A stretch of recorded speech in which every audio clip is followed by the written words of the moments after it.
Welcome to Hidden SQuiDZ Gaming. Today's party composition is going to be a man-at-arms, a Highwayman, an Arbalest, and an Antiquarian. My main concern for this party was going to be how much healing I could do, and I walk into a trap right away, which is very unfortunate. I thought I was going to like this lineup because of the ability to buff people and the possible damage output, but in the end it was somewhat a lackluster party. It could have maybe been better with better luck or something, but I didn't feel like it lived up to its potential. Once again, I run into another trap, but at least I'm able to dodge this one so I don't take more negative effects. We reach our first battle room, and it's not too bad, the enemy encounter. I'm going to start off with the riposte build. I'm going to try to do that through most of these fights, and I'm also going to increase our dodge. The idea of this build was to get a lot of dodge so I can guard people and riposte on every attack while still doing a decent amount of damage. As you'll see, I'm also going to bolster our dodge some more and reduce stress since I have really no reliable stress heal in this party. And with 70 dodge, it's pretty easy to avoid this bit. Sadly, I leave him live with 2 HP, which means the stress damage does go off. If I would have killed him, I would have actually been able to not take any of that stress, which is why I should have maybe retributioned instead of bolstering our stress reduction and more dodge.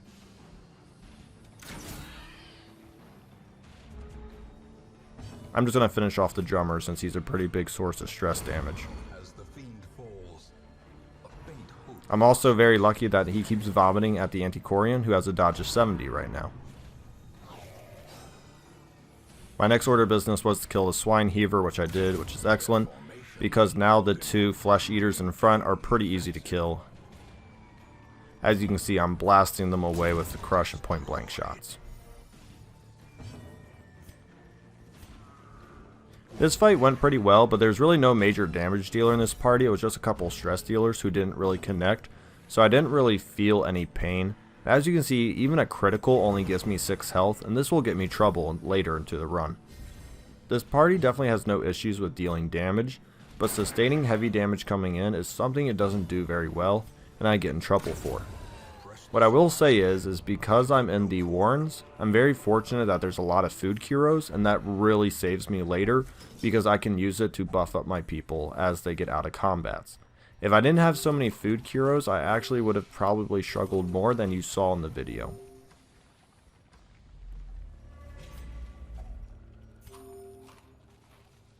Fortunate trap there to knock 8 stress off since I don't have any good stress heal, as I said before. So actually having that trap come up in a place I know was very beneficial, even though the game was trying to maybe possibly screw me over. I love Antiquarians because you can also get some extra money even just in a torch Kiro. The fight before the final room is actually the hardest fight because of the swine shiver and the massive protection bonus and HP in front. So I actually get really messed up here, and you're about to see some of the negatives of this party. It starts off really well with a 23 crit. But about after that, that's when it starts going downhill. 2 crits in a row, it looks like it's going well, but it really doesn't do much after that. Which is a shame, because I was doing so well up to this point.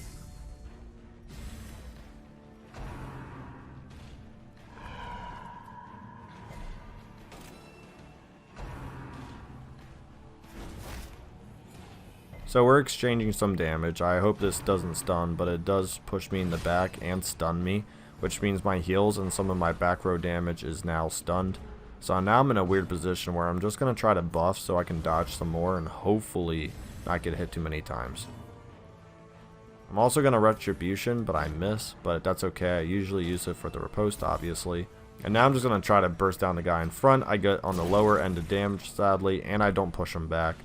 The ability cripple them is just, well, it does what it says. It's just brutal. I get blighted, I get critted, I get stunned, so I can't even heal the blight off, which means my Arbalest is now going to go get put on death's door.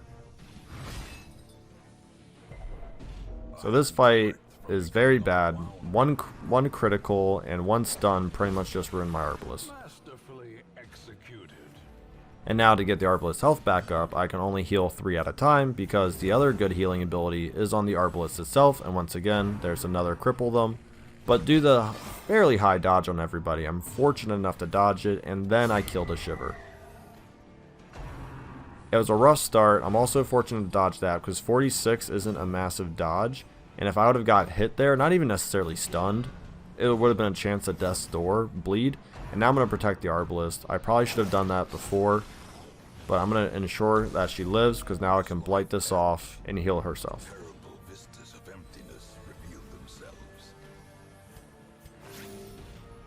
This fight hasn't gone very well. I've taken a lot of damage and I'm just kind of struggling to figure out what I want to do. I just keep buffing the dodge because at this point I just need the attacks to miss, so I can maybe, after I kill the large flesh eater, I can just slowly build up just a couple amount of HP. I just keep healing the Arbalest because I just need her to get healed. She has almost nothing.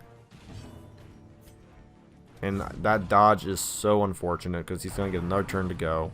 And even with 70 dodge, sometimes you're unlucky and you get hit. He didn't get stunned or moved, but he still got hit, which means it's HP I'm going to have to return later, which isn't exactly good. I'm going to use the Protect Me once again, because at this point, more dodge isn't exactly what I need. I need to start killing people, so I'm going to kill off the large flesh eater. I'm just going to keep healing, because if she gets focused, she needs health. And then I'm just going to Retribution here. So another issue is I have 3 massive bodies and only about 2 individuals who hit the back row, and the 1 individual needs to heal. So missing that Retribution riposte is a huge deal. It's 6 health on a non-critical, which is nice, but once again that's really not a lot of health, and that's with me using a lot of bandages to increase that heal percentage. There is a trinket that increases the Antiquarian's heals, and I should have brought that in for this dungeon run, but I didn't think about it.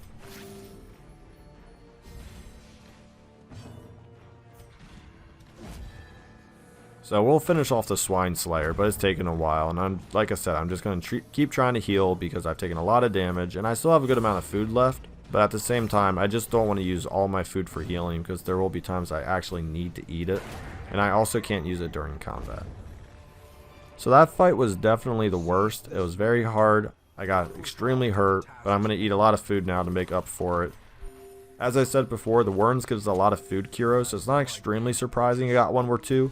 But I definitely needed both because once again I have another Swine Shiver. Once again, I'm already trying to buff, I'm trying to get myself some more dodge, and I'm just impending for those crippling them abilities. My Man-at-Arms still has some leftover protection from the last couple of rounds, which is nice. I am actually going to kill off the Stress Dealer and the Disease Dealer first because I don't want any crippling diseases. I can at least heal HP and stress fairly easily, but getting diseases will definitely take my hero out for a whole turn, and that's something I don't want to do. So I'm going to take care of the disease first, and then I'll deal with the Shiver. So I get critical, but I don't get stunned or moved, which is really nice, which means my party composition doesn't get turned around, which means I can keep buffing, keep riposting, keep protecting, all that good stuff this party's meant to do.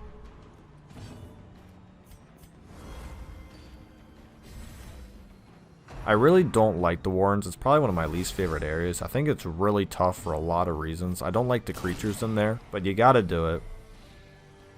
Also not been so lucky with my riposte abilities. I've gotten a lot of dodges. If they didn't dodge, I could probably have done a lot more damage throughout this, but that's statistics for you.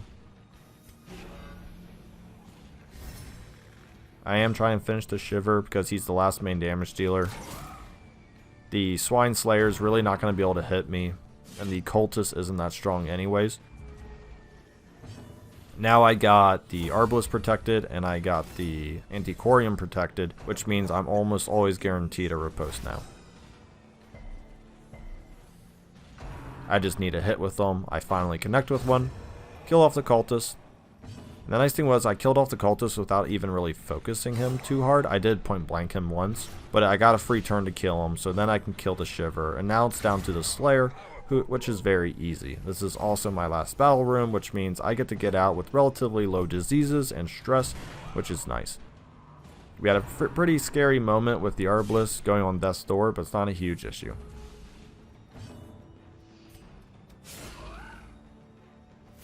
Once again, I'm killing that light, so when we get the final kill shot on the Slayer, we can get some extra loot. Thank you for watching. Let me know what you thought of this party. I thought it was pretty good, except for the fact I couldn't heal. but with a few other trinkets, I think I could have made that better. Thank you for watching. Like and subscribe below.